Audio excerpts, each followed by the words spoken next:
How to fix sign in to the App Store on iPhone. Hello everyone, I am Bishaka and welcome to our channel. I will take you through the step-by-step process on how to fix sign in to the App Store on iPhone. Now let's get right into the tutorial. Firstly, let us understand why this error occurs. This happens basically when you are trying to download a particular application from the Apple ID that is different from the one your device is already set into.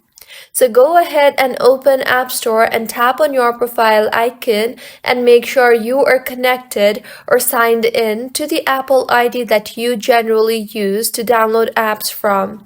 If not, then go ahead and sign out from the Apple ID that you are currently signed into and further sign in to your old Apple ID and your issue will be fixed. If you find this tutorial helpful, please make sure to like the video and do subscribe to our channel for more contents like this. Thank you for staying with us until the end.